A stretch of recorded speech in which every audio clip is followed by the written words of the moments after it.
Graça e paz a todos mais uma vez. Vamos abrir as nossas Bíblias em Malaquias. Vamos lá. Vamos estudar hoje o primeiro capítulo do profeta Malaquias.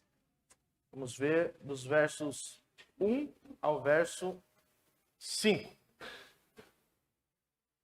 E vamos aprender sobre o amor de Deus por seu povo, ou para com o seu povo. Vamos nos debruçar nessa passagem aqui com paciência e atenção e reverência. Obviamente não por causa do pregador, mas por causa da palavra de Deus. Então não desvie a sua atenção, não mexa no celular, não masque chiclete, não converse com o amiguinho do seu lado.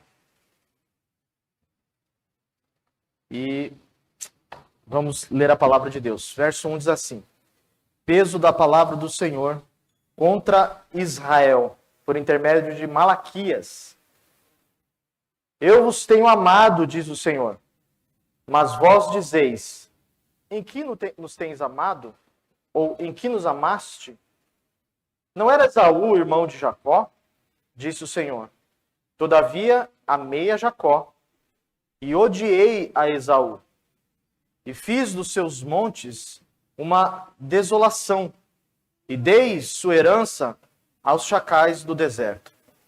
Ainda que Edom diga: empobrecido estamos, porém tornaremos a edificar os lugares desolados. Assim diz o Senhor dos Exércitos: eles edificarão, e eu destruirei, e lhes chamarão termo de impiedade e povo contra quem o Senhor está irado para sempre. E os vossos olhos verão e direis: o Senhor seja engrandecido além dos termos de Israel. Senhor, mais uma vez nós suplicamos ao Senhor que fale aos nossos corações essa noite. Que o Senhor use o teu servo, tenha misericórdia, Senhor, do teu servo.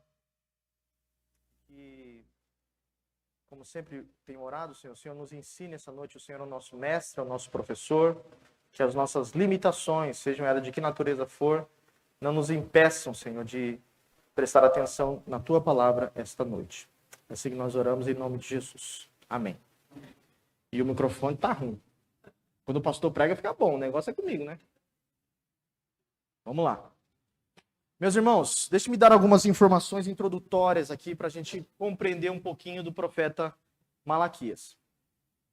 A primeira informação que nós precisamos ter, informação preliminar, é que o profeta Malaquias, ou o livro do profeta Malaquias, é um livro também que nós chamamos ou denominamos de pós-exílico. Ou seja, a narrativa, o contexto em que a mensagem do profeta está inserida é semelhante ou contemporânea àquela que nós já temos visto aí há mais de 2 anos estudando os profetas pós-exílicos. Ele é o terceiro profeta pós-exílico. O primeiro deles foi Ageu, nós estudamos Ageu, depois nos demoramos um pouco mais em Zacarias, e agora chegamos no último profeta pós-exílico, que é o profeta Malaquias. Este livro, diferente de Zacarias e semelhantemente a Ageu, é um livro relativamente curto. Os irmãos podem observar aí, virando a página da sua Bíblia, que é um livro curto. Ele tem apenas 4 capítulos, né? Poderia pregar em 4 sermões, mas as ideias estão divididas de maneira diferente do que nós vemos aí nas nossas edições, nas nossas divisões editoriais. Mas, de qualquer maneira, é um livro que você pode ler na sua casa aí, uma leitura rápida. Você pode compreender toda a história do livro do profeta Zacarias de maneira bastante simples. É um livro relativamente curto.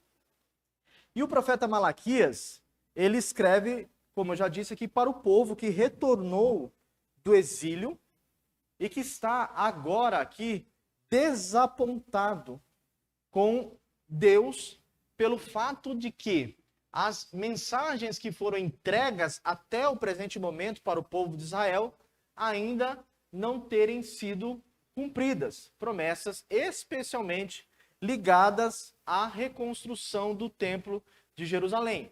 Os irmãos vão observar no decorrer das exposições do livro do profeta Zacarias, de apesar do fato de ele ser contemporâneo de Malaquias, apesar de ele ser contemporâneo de Ageu e Zacarias, ele foi escrito provavelmente numa data um pouco mais tardia, porque a mensagem do profeta, de alguma maneira, se consiste em repreender o povo de Israel, que já estava oferecendo sacrifícios, já estava apresentando culto, já havia retornado à sua prática litúrgica no templo em Jerusalém.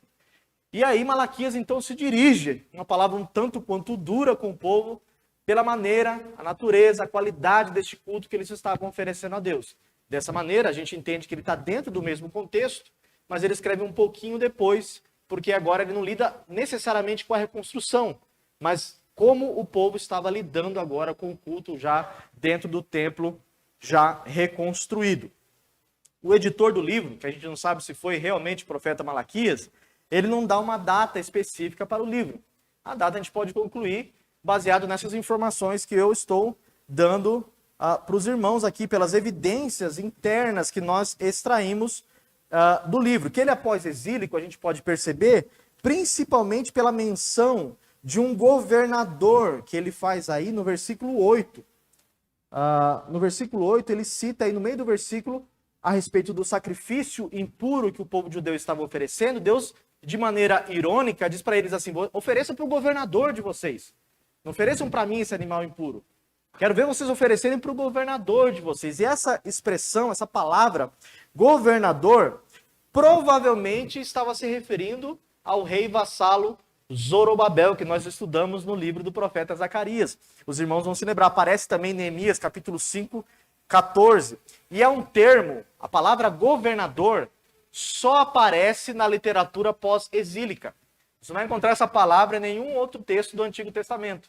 Então, como essa palavrinha é uma palavra muito particular dessa literatura pós-exílica, nós temos que quase que obrigatoriamente encaixar Malaquias nesse período pós-exílico que nós temos então estudado aqui no livro de Ageu, Zacarias e agora Malaquias. Então são essas as informações aí que eu acredito que sejam importantes para nós entrarmos no texto e começarmos a estudar aqui. Eu vou pensando outras informações no decorrer da exposição para que a gente possa contextualizar mais a mensagem aí. Então nós estamos vendo nesse primeiro bloco uma declaração do amor de Deus para com Israel. E vamos ver aqui de que maneira Deus faz essa declaração, como é a resposta do povo em relação a essa declaração, e vamos ver em que consiste essa declaração do amor de Deus para com a nação Israel. Por que que Deus se dirige ao povo de Israel agora, dentro do contexto pós-exílico, expressando o seu amor para com o seu povo? Então nós vamos ver aí nos versos 1 e 2, na parte A do verso 2, vamos ver a declaração do amor de Deus. Olha aí para a sua Bíblia, verso 1, o profeta então inicia com uma expressão que nós já temos visto nos profetas pós-exílicos. A minha versão diz assim: peso da palavra do Senhor.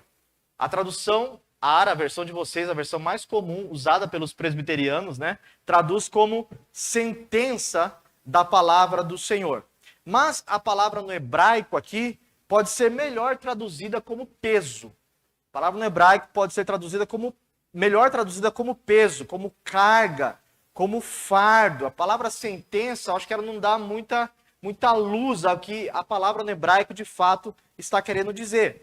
E como eu disse, essa é uma palavra já usada dentro do contexto pós-exílico também. Zacarias usa essa palavra pelo menos umas 2 vezes. Capítulo 9, verso 1 de Zacarias, ele cita peso da palavra do Senhor. A ideia de carga e de fardo aí, obviamente indica que a mensagem que nós vamos ver a seguir é uma mensagem pesada, é um fardo, é uma carga pesada que Israel teria de lidar dentro do contexto que eles viviam. Era uma mensagem dura, talvez não muito fácil de suportar aquilo que Deus trataria com o povo de Israel através do profeta Malaquias. E o mesmo versículo aí, o verso 1, vai indicar quem são os endereçados deste fardo, deste peso. Quem são? A casa de Israel. peso da palavra do Senhor contra Israel. A palavra contra aí já parece que Deus está tratando Israel como um adversário, né? Contra o povo de Israel. É eles que eram os endereçados deste oráculo. E o texto também diz por intermédio de quem que Deus, então, daria essa mensagem para a casa de Israel. Quem aparece aí? O profeta, nome bonito, né? Nome para dar para o filho, né? Malaquias. Malaquias, o nome abençoado, Malaquias. E esse nome Malaquias, eu quero a atenção dos irmãos aqui, que é uma discussão um pouco difícil. O nome Malaquias, o nome presente aqui, Malaquias, ele tem sido alvo de muitos estudos, de muitos debates, já que a tradução, observe isso, a tradução do nome Malaquias, a tradução do nome é meu mensageiro. Meu mensageiro. Então, alguns estudiosos, né, caminham na direção de que Malaquias não seria necessariamente um nome próprio, mas Deus estava se referindo a um profeta qualquer que ele o denomina de meu mensageiro. Veja aí, por exemplo, no capítulo 3, o verso 1. Diz assim, capítulo 3, verso 1 de Malaquias: eis que eu envio quem? O meu mensageiro. A palavra que aparece aqui no hebraico é a mesma palavra que aparece no versículo 1 do capítulo 1 do profeta Malaquias. A pergunta que a gente deve fazer é: por que no capítulo 3 traduziram como meu mensageiro e no capítulo 1 traduziram como Malaquias? É uma discussão. Muitos teólogos ficam debatendo a respeito da natureza, né, do nome que aparece aí, se é um nome próprio ou uma referência a um profeta, uma designação indireta a uma pessoa qualquer. E os argumentos que mais convencem os comentadores modernos de que Malaquias não é um nome próprio, são os seguintes: esse nome Malaquias não aparece em nenhuma outra parte do Antigo Testamento, nem sendo aplicado a uma outra pessoa, e nem mesmo sequer se referindo ao profeta Malaquias. Ninguém fala do profeta Malaquias em nenhuma outra passagem do Antigo Testamento. Mas esse argumento não é muito forte, porque também não se falam, por exemplo, de Abacuque. Ninguém fala de Abacuque em outra passagem. Ninguém fala, por exemplo, de Jonas em outra passagem bíblica. E nem por isso, esses nomes não são necessariamente nomes próprios. Um outro argumento: a ausência de qualquer, esse aqui é um argumento forte, a ausência de qualquer descrição dele como filho de, ou profeta fulano de tal. Vocês observaram que quando nós expomos Zacarias, nós vimos que havia uma mini genealogia sendo aplicada ao nome do profeta Zacarias. Filho de fulano de tal, descendente de fulano de tal, contextualizando e dando uma identidade cultural para o profeta Zacarias. Mas para Malaquias não aparece nenhuma genealogia de quem ele é filho, ou de que família ele é, de que tribo ele é. Isso é um argumento para dizer que o nome Malaquias não necessariamente se trata de um nome próprio. E um terceiro argumento, eu já trouxe para os irmãos, é a tradução no texto hebraico, que é traduzida no próprio livro como meu mensageiro. Mas a visão mais tradicional, a visão ortodoxa, se eu posso chamar assim, prefere entender que o nome Malaquias no hebraico se refere ao nome próprio. E o argumento é interessante. Observem aí que o restante da sentença aparece na terceira pessoa. Caso não se referisse ao nome próprio, a passagem exigiria a seguinte tradução: a palavra do Senhor através do seu mensageiro. Não é isso? O texto estaria traduzido assim: a palavra do Senhor contra Israel por intermédio do seu mensageiro. Mas por que aparece meu mensageiro? A tradução deveria aparecer, não deveria aparecer na terceira pessoa. E inclusive, como a tradução da Septuaginta preferiu traduzir, para tentar equalizar a ideia de que Malaquias não se trata de um nome próprio. Mas a construção da palavra no hebraico, dentro do contexto inteiro, nos faz entender que Malaquias se trata de uma pessoa, é um nome próprio, porque senão teria que ser traduzido através do seu mensageiro e não do meu mensageiro. Os nomes judaicos normalmente eram assim, né? Eles tinham sentidos contextuais. Eles eram sempre nomes que estavam localizados dentro da sua cultura, dentro do seu momento. E existiam nomes assim semelhantes dentro da cultura judaica. No verso 2, nós vemos o coração da mensagem do profeta Malaquias. Vamos caminhar aí. Deus declara: eu vos tenho amado. Em algumas traduções, eu simplesmente traduz como eu vos amei. Eu vos amei. Outras traduções preferem eu vos tenho amado, como a que vocês estão usando aí. A palavra aqui, irmãos, a qualidade verbal no hebraico aqui, a palavra aparece num tempo verbal que a gente chama de cal perfeito. Ou seja, ela traz a ideia de continuidade. Como eu disse, existem algumas traduções que preferem eu vos amei. Aparece no passado, de uma ação que já foi concluída. Deus já amou Israel. Mas uma tradução ideal aqui é essa que nós temos em mãos aí. Eu vos tenho amado, porque traz a ideia de que Deus continua amando Israel. É o coração aí da mensagem do profeta Malaquias. Em termos exegéticos, a tradução eu vos tenho amado, ou eu vos amo, como alguns teólogos preferem, desde sempre, captura melhor essa força do texto do que simplesmente traduzir no pretérito perfeito, eu vos amei. Porque parece que Deus não está amando mais Israel, e Deus havia abandonado a nação dentro do contexto que eles estavam vivendo. E a tradução eu vos tenho amado se equaliza melhor também dentro do contexto de aliança. Porque Deus, quando fala, gravem isso, irmãos, Deus sempre fala dentro de uma aliança.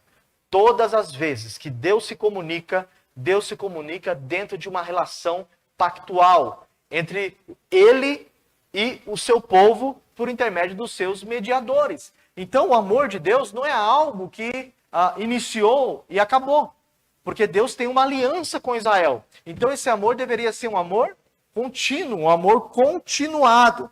E de imediato aí, ainda no verso 2, nós vemos a objeção do povo diante dessa declaração do amor de Deus. Caminhem comigo, irmãos.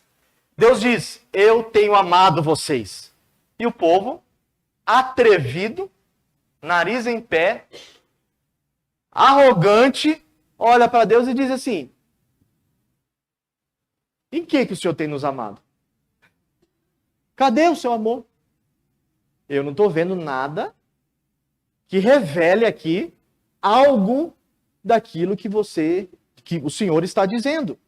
Eles estão aqui dizendo que Deus amava o povo de Israel apenas com palavras, que esse amor não havia substância, não havia obras, ações no amor de Deus. Deus não estava agindo na mentalidade judaica dentro dessa palavra, dessa declaração de amor. E o texto aqui aparece, essa objeção do povo de Israel, para revelar essa frustração que a nação de Israel estava enfrentando após a reconstrução do templo. Os irmãos vão se lembrar, deixe-me aqui recordar os irmãos para a gente entender um pouquinho. Haviam muitas promessas para o povo de Israel que envolviam a reconstrução da cidade de Jerusalém e todas as suas glórias, e especialmente a reconstrução do templo.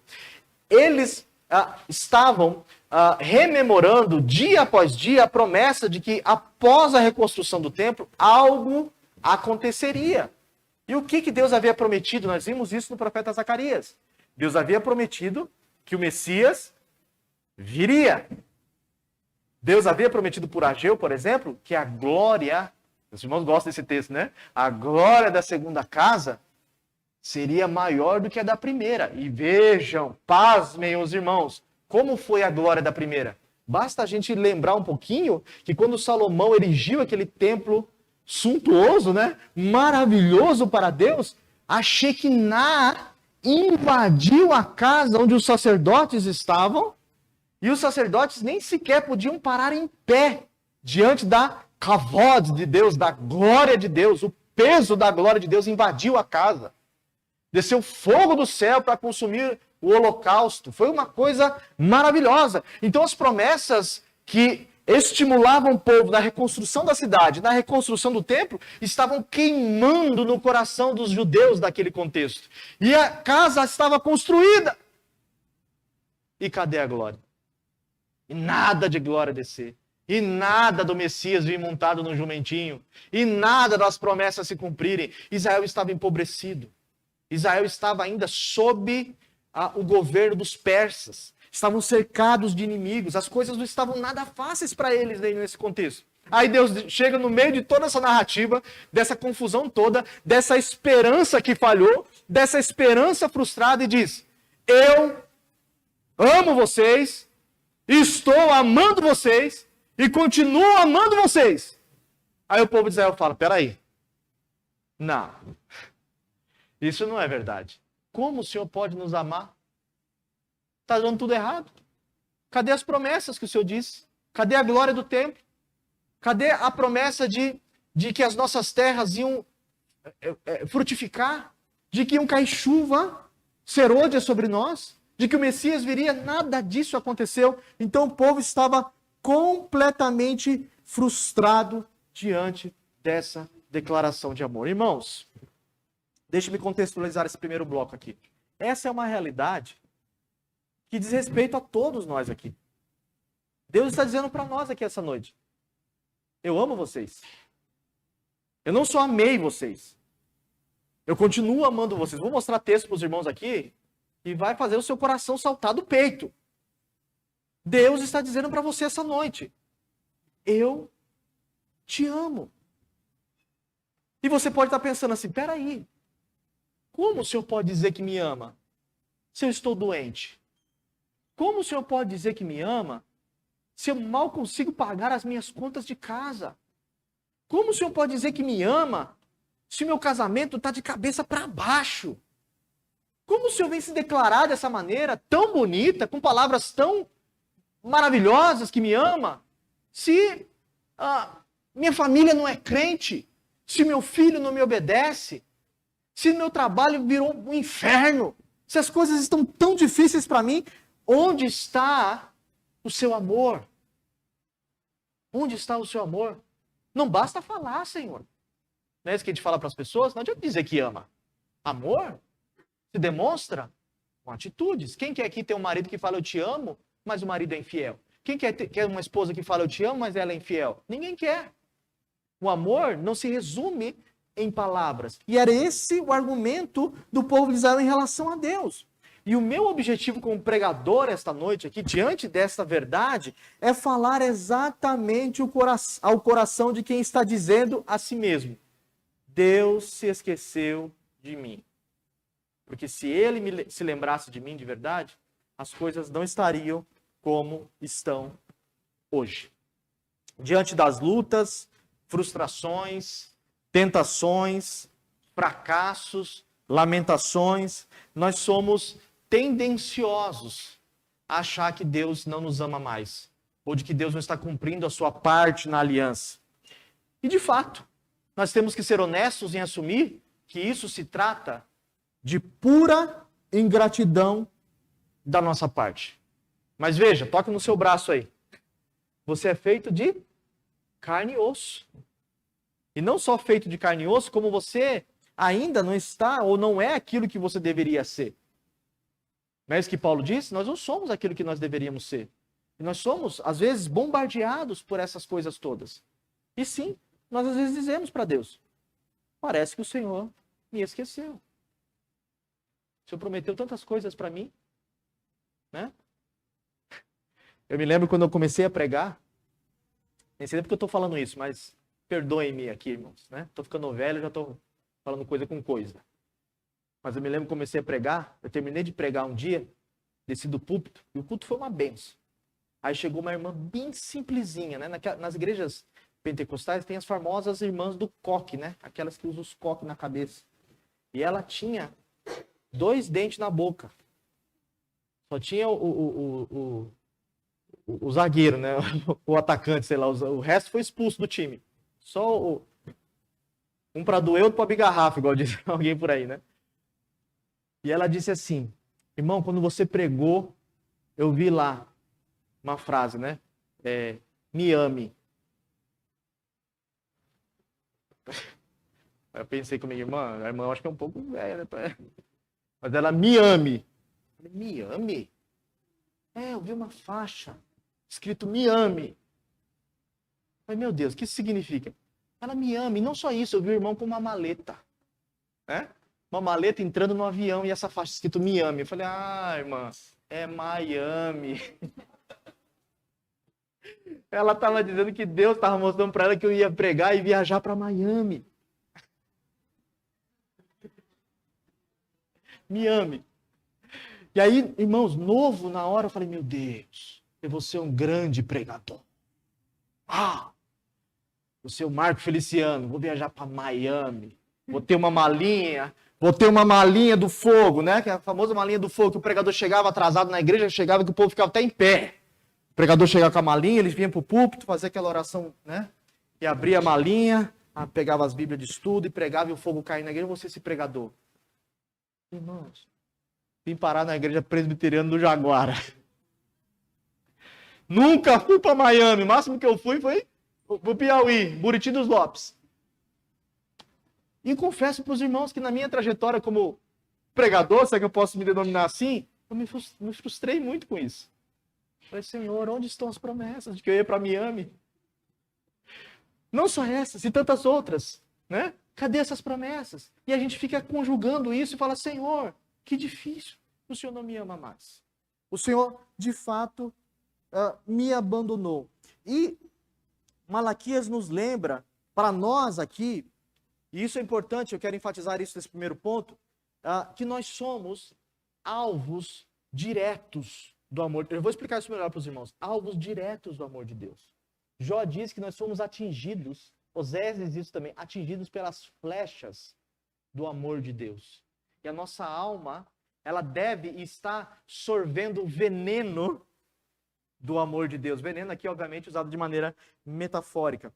E veja, isso aqui não é antropocentrismo, porque normalmente nós reformados temos um pouquinho de dificuldade de falar isso, né? Deus não ama você, Deus ama a si mesmo. Não é assim que a gente fala? Não, Deus não, você não pode pregar que Deus ama as pessoas, você tem que pregar que Deus ama a si mesmo. E o que ele faz é por amor próprio. De fato, há verdade nisso. Mas a Bíblia, eu vou mostrar alguns textos para os irmãos, também mostram que Deus ama você. E que Deus nos ama. E pasmem os irmãos. Pasmem os irmãos. Esse amor é incondicional. Não é uma troca, não é um mercado, não é o toma lá da cá. Deus ama você e não somente amou, né, mas ama você apesar de quem você é. Abra sua Bíblia aí em Efésios capítulo 5, verso 5. Deixa eu ver se eu acertei a referência aqui. Efésios capítulo 5, verso 5.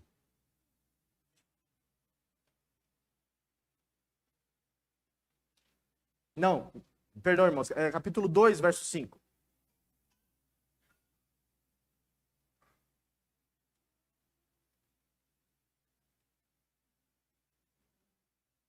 Vamos ler o verso 4, na verdade. Efésios capítulo 2, verso 4. Depois de Paulo mostrar que nós andávamos nas trevas, andávamos segundo o curso deste mundo, de acordo com os principados e potestades, ou seja, nós éramos governados por espíritos do mal. Olha o que Paulo diz no verso 4 do capítulo 2 de Efésios. Mas Deus, que é riquíssimo em misericórdia, pelo quê? Seu muito amor, com que nos amou. Estando nós ainda mortos em nossas ofensas, nos vivificou juntamente com Cristo. Pela graça vocês são salvos. Em que condição que nós estávamos quando Deus nos amou? Mortos em nossos delitos e pecados. Agora abra sua Bíblia em Romanos, capítulo 5 também. Aliás, capítulo 5, verso 8. Romanos, capítulo 5, verso 8. E veja o que Paulo diz aqui aos romanos a respeito do seu amor.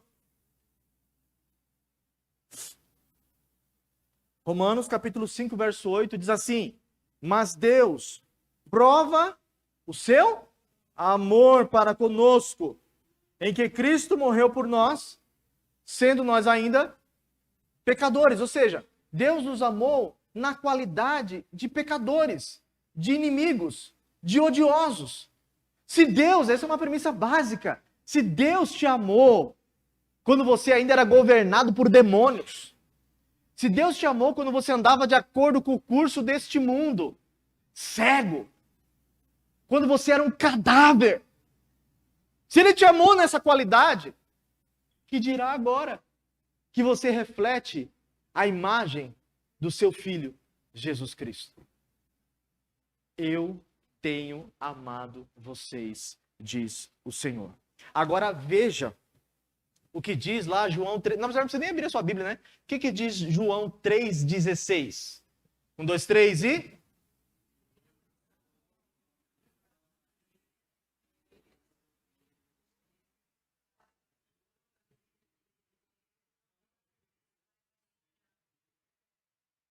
Deus amou o mundo, a expressão de tal maneira, né?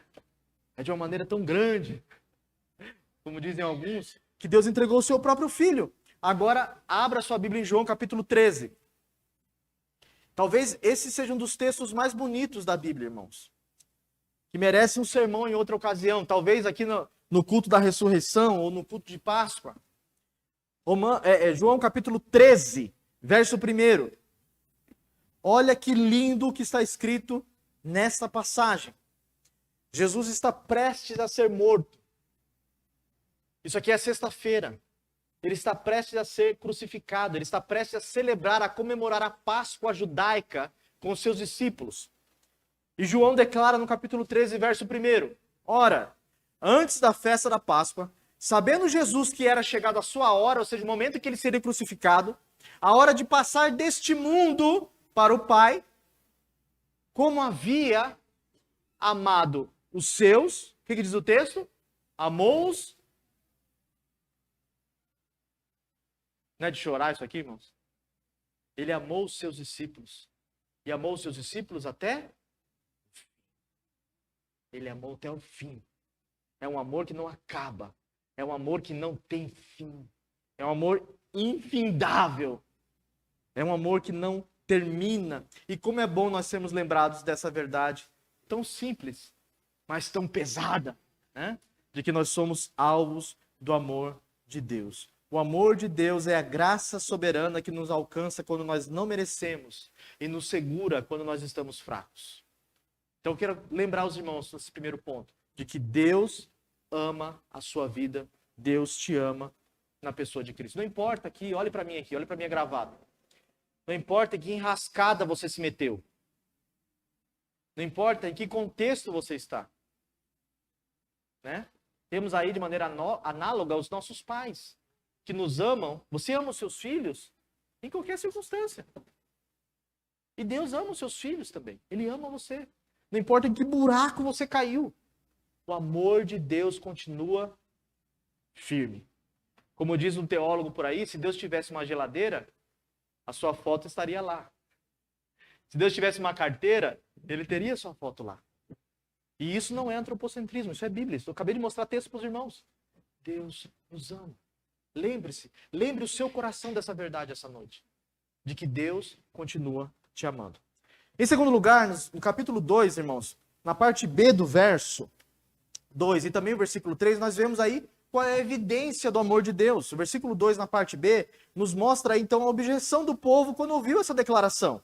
Né? Eles perguntam, o que o Senhor tem nos amado? A ideia dessa resposta de Israel estava exatamente naquilo que eu já trouxe para os irmãos, a dificuldade de conjugar essa declaração com a realidade que eles estavam vivendo. O templo já estava construído, já estava restaurado, mas eles continuavam sob o domínio persa, continuavam empobrecidos, a glória de Deus não havia visitado o novo templo. E após essa resposta ingrata de Israel, Deus diz em que ocasião e em que momento ele demonstrou o seu amor ao seu povo. Caminhe comigo, vai ficar um pouco difícil a partir de agora. Afinal, não era essa a dúvida do povo? Em que o Senhor tem nos amado? Deus vai responder. Vou responder para vocês, vocês querem ouvir? Realmente? Quando foi que eu amei vocês? Então Deus responde no verso 2, aí na parte C do versículo. Deus diz aí, não era Esaú, irmão de Jacó? Senhor, mostre onde o Senhor tem nos amado. Ué, Esaú não era irmão de Jacó? Que resposta estranha, né? O microfone tá beleza. Não era Esaú irmão de Jacó? Todavia, eu amei a Jacó E algumas traduções dizem aí, odiei a Esaú. Como é que diz a versão de vocês aí? Aborreci a Esaú. Eu amei a Jacó e aborreci a Esaú. Duas considerações importantes para a gente entender o texto aqui. Jacó e Esaú aqui, eles são usados como representantes de duas nações. O povo de Israel era descendente de Jacó. De Jacó vieram as 12 tribos. Das 12 tribos, uma delas se chamava Judá. Daí derivou-se o nome judeus. Então, especialmente a tribo de Judá, Deus havia reservado um remanescente fiel ali na cidade de Jerusalém, e foram eles que retornaram para Jerusalém para a reconstrução da cidade e do templo. Então Deus mostra, eu amei vocês há muito tempo atrás, quando haviam duas crianças no ventre de uma mãe, Esaú e Jacó.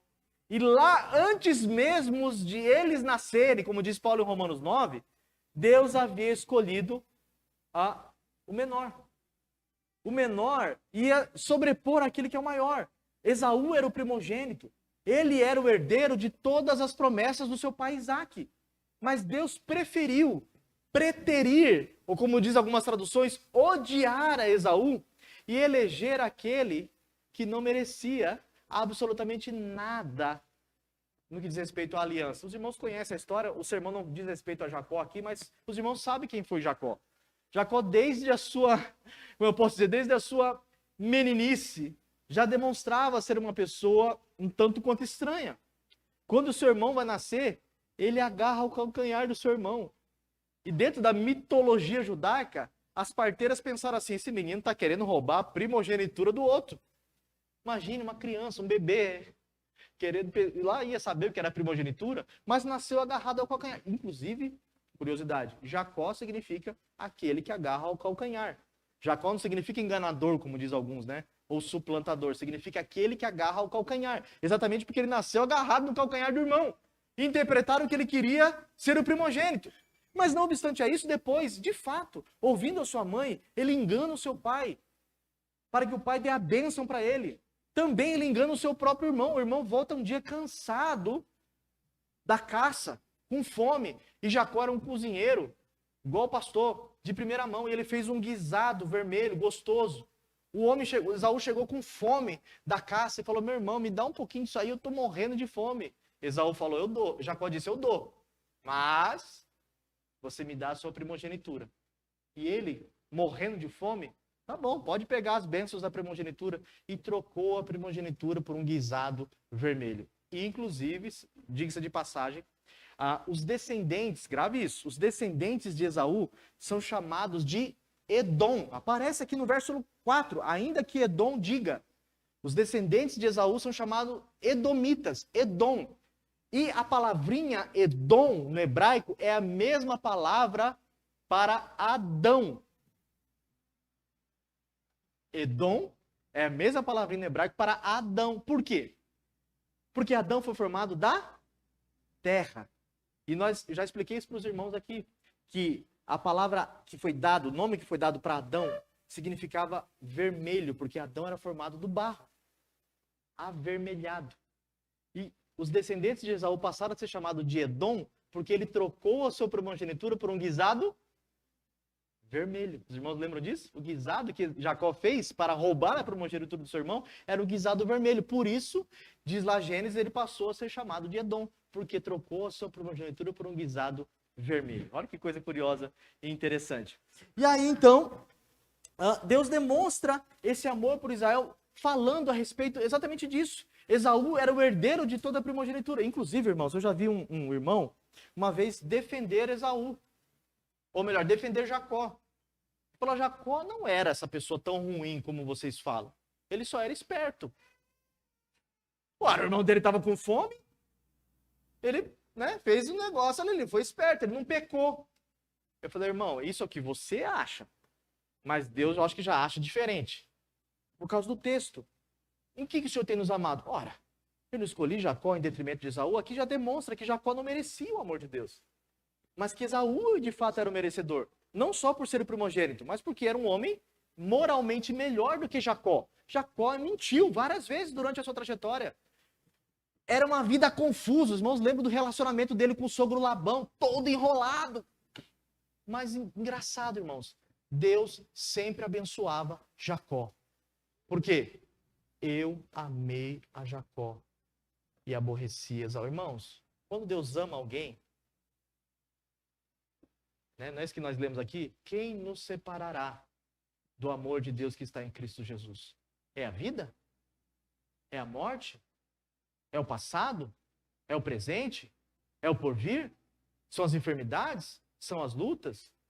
São os demônios? São os anjos, principados, potestades? Quem nos separará do amor de Deus que está em Cristo Jesus? Quem intentará acusação contra os eleitos de Deus? Quem pode falar mal de Jacó? Quem pode chegar e falar, Jacó, seu enganador, seu suplantador? É Deus quem o justifica. Eu amei a Jacó e aborreci Esaú. Se Deus te ama, se Deus ama o seu povo, se Deus me ama, fale Satanás o que quiser. Quando Satanás vem falar no teu ouvido, mas você não merece, você é isso, você é pequeno, você é fraco, você é pecador, você fala para ele, senta lá, Cláudia. Eu já conheço essa história. Como diz Lutero, né? Diz a lenda que Lutero, quando estava prestes a morrer, Satanás chegou com a lista lá dos pecados de Lutero. Lutero, você fez isso, você fez isso, você fez isso, você fez isso, você fez isso. E ficou lá um tempão. Lutero, moribundo, falou assim para ele, você esqueceu de um negócio aí, nota aí. Satanás disse, o quê? O sangue de Jesus Cristo me purifica de todo pecado. Se Deus nos ama, nada pode nos separar do seu amor. Nem mesmo nós mesmos, não é isso? Então, Deus mostra isso. Outra consideração importante, a palavra odiar não deve ser entendida pelo nosso uso comum. O que é odiar para a gente? Odiar é ter raiva. Odiar é querer fazer mal para a pessoa. Aqui a ideia é melhor traduzida como preteria ou descartei. Deus realmente deixou Esaú de lado e escolheu Jacó, demonstrando aí que havia feito um pacto e uma aliança com Jacó. E a ideia do texto é exatamente essa, nos mostrar que o amor de Deus se revela não nas circunstâncias boas da vida, mas na eleição.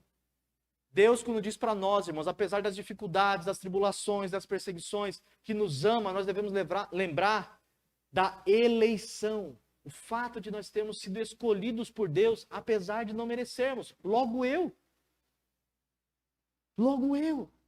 tão fraco e tão pecador, diante de um Deus imortal, essa é uma demonstração infinita e indiscutível do amor de Deus.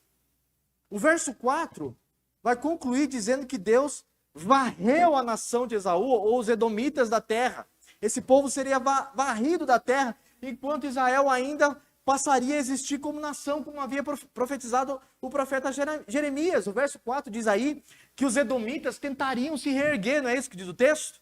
Eles tentariam se levantar, mas todas as vezes que eles construíssem as suas cidades, Deus havia de abater os edomitas no seu orgulho. Eles edificariam e Yahvé destruiria. Inclusive o texto diz aí no finalzinho que Edom seria chamado de povo a quem o Deus odeia para sempre. Porque quem Deus ama, Ele ama. E quem Ele odeia, Ele odeia. Ele pretere. Ele deixa de lado. Não adianta tentar. Não adianta querer lutar contra Deus. Porque Deus sempre vai abater o orgulhoso na sua arrogância. Queridos irmãos, nós, para a gente entender um pouquinho isso e aplicar, nós vivemos dias em que a aprovação ou o reconhecimento do amor de Deus, ele infelizmente tem sido baseado nas circunstâncias. Teologia da prosperidade, por exemplo, teologia da confissão positiva, eles mensuram o amor de Deus pelo sucesso das pessoas. Se as pessoas vão bem, as pessoas então estão desfrutando do amor de Deus. Se as pessoas vão mal, então é porque Deus odeia essas pessoas. E é assim que esses teólogos têm articulado a ideia teológica do amor de Deus. Só que passagens como essa que nós estamos lendo nos ensinam exatamente o contrário. Ensinam que o amor de Deus, grave isso e anote aí no cantinho da sua Bíblia, o amor de Deus é revelado no simples fato de ele ter escolhido voluntariamente, livremente, entrar em uma aliança conosco, apesar do nosso não merecimento. Deus entrou em uma aliança com você, e você não merece isso. Só esse fato já deveria ser para nós uma razão final para a gente glorificar a Deus e ter certeza de que Deus nos ama. Não importa se nós estamos desempregados. Deus me escolheu. Não importa se eu estou com saúde ou doente. Deus me escolheu. Não importa se eu tenho amigos ou estou sozinho, solitário. Deus me escolheu. Não importa se os meus sonhos, se eu vou para Miami ou não com minha malinha de pregador. Deus me escolheu. Não importa se eu estou frustrado ou não, se minha vida está boa ou não. Deus me escolheu quando eu ainda estava morto nos meus delitos e pecados. Ele foi lá onde ninguém podia ir. Ele falou ao meu coração quando eu estava entenebrecido, quando meu coração estava como uma pedra. Ele falou e eu ouvi. Quando eu estava sepultado nos meus pecados, como Lázaro já no quarto dia apodrecido. Ele falou e os meus ouvidos se abriram. E eu ouvi a sua doce voz me chamando. Ele me escolheu quando eu não merecia. O amor de Deus não deve ser medido pelas circunstâncias. Se o amor de Deus fosse medido pelas circunstâncias, então Jó era odiado por Deus. Paulo, leia 2 Coríntios, capítulo 12, a lista dos sofrimentos de Paulo, jejuns, fome, perseguição entre irmãos e falsos irmãos, nudez, pestes, doenças. Fui tido como morto várias vezes. Em Listra, apedrejaram Paulo e tiveram que jogar ele do outro lado da cidade, porque pensaram que ele estava morto. Castigado muitas vezes. E ele diz assim pra gente, que o sofrimento desse momento presente não se compara com a glória que em nós há de ser revelada. Porque ele sabia que o amor de Deus não é revelado nas circunstâncias, mas é revelado no fato de que Deus nos escolheu. Se Deus revelasse o seu amor baseado nas circunstâncias, Deus não amaria o próprio Jesus Cristo. Não é isso? Porque Deus não só entregou o seu filho, como permitiu que o violentassem, que o maltratassem. E eu posso afirmar que Deus não amou Jesus? Deus amou o seu filho, sempre amou o seu filho. Ele é chamado de amado. Eis o meu filho amado, em quem eu tenho prazer. Deus ama Jesus e permitiu que Jesus passasse por circunstâncias que talvez são circunstâncias inimagináveis. E você está esperando o quê? Flores? Fundo musical para o seu sofrimento? Para você ficar em posição fetal? Nós precisamos entender que Deus nos ama mesmo quando nós estamos passando por circunstâncias difíceis. Deus te ama porque Ele te escolheu. Ele se revelou a você e entrou num pacto eterno com o seu povo. Você consegue nessa noite alçar a sua voz, levantar a sua voz, colocar o seu coração diante do trono de Deus e agradecer pelo simples fato de Ele ter te escolhido? Deus te escolheu. Eu devo agradecer, devo desfrutar do amor de Deus? Ou você precisa de alguma coisa a mais? Deus só me ama se Ele resolver os meus problemas. Deus só me ama se as coisas forem bem na minha vida. Esse não é o evangelho que nós pregamos, o evangelho que está nas Escrituras. E o verso 5, irmãos, conclui aí com a resposta do povo em relação ao amor de Deus. Esse último bloco, apenas consubstanciado aí no verso 5, nos mostra o que acontecerá com Israel após a compreensão correta do amor eletivo de Deus. O que acontece aí? Eles verão o que Deus vai fazer com Edom e vão dizer: Deus seja engrandecido além dos termos de Israel. E nós devemos nos perguntar, por que Israel responde dessa maneira, né? Deus diz: eu vos amei. E quem nos amasse? Olha, não é Esaú, irmão de Jacó? Eu escolhi Jacó. Escolhi vocês. Dei preferência para vocês. E se Esaú quiser se levantar como nação, eu vou derrubar. Quantas vezes eles se levantarem, eu vou derrubar. E Israel responde então: Deus seja engrandecido além dos termos de Israel. A resposta está obviamente nos versículos anteriores. que Deus estava eliminando a nação de Edom da face da terra. E dessa maneira, exercendo não só o amor eletivo com Israel, preste atenção nisso, mas um juízo também sobre os edomitas. Deus também seria engrandecido. Israel iria descobrir aqui que Yahvé estava agindo no corredor da história, governando também outras nações, além dos descendentes de Jacó, além dos israelitas. Deus não está agindo apenas no meio do seu povo, mas também em todas as nações da terra. Deus não é apenas, nesse texto nós aprendemos, o Deus de Israel. Ele é Deus e Senhor sobre todas as nações do mundo todo. É isso que diz a Bíblia. Minha é a terra e toda a sua plenitude, diz o Senhor dos Exércitos. O fato de Deus ter escolhido Israel não reduz a soberania de Deus sobre todas as nações, mas revela a sua graça na eleição e instrução de Israel. E o fato de Deus ter se revelado a nós, a igreja, os gentios, não diminui Deus, mostrando que Ele é apenas Senhor da igreja. Ele escolheu você, revelou sua graça a você, se manifestou a você, fez uma aliança com você, mas Ele continua sendo Senhor de toda a criação, além dos termos de Israel. Nada nesse mundo foge do controle soberano de Deus. Observe, meus irmãos, esse pequeno versículo, o versículo 5, como o povo reconhece que Deus também seria engrandecido, não apenas na eleição de Israel, mas também no exercício de juízo sobre uma nação que havia sido preterida. Deus é engrandecido não apenas quando demonstra amor. Deus é engrandecido também quando Ele demonstra juízo. Quando Ele castiga os ímpios. Não é verdade? É essa a dificuldade que o mundo tem com relação ao Deus da Bíblia. Ah, vocês dizem que Deus é amor. Deus é amor? Então como é que vocês falam que um dia Ele vai lançar as pessoas no inferno? Porque Deus é amor, mas Ele também é santo, é justo. E Ele revela a sua grandeza, a sua soberania, amando pessoas. Mas Ele também revela a sua soberania castigando pessoas. Não é isso? Como diz um teólogo por aí, alguns recebem a misericórdia e vasos de desonra. Nos de honra, Ele revela a sua misericórdia e a sua graça. São os Jacós. Nos vasos de desonra, a sua ira, a sua justiça. São os faraós, são os edomitas, são os Esaús, que lamentavelmente também estão aí dentro das igrejas. Deus sempre é glorificado, como diz um teólogo que o Elcio gosta, né? Sempre 100% de sucesso. Pode pregar.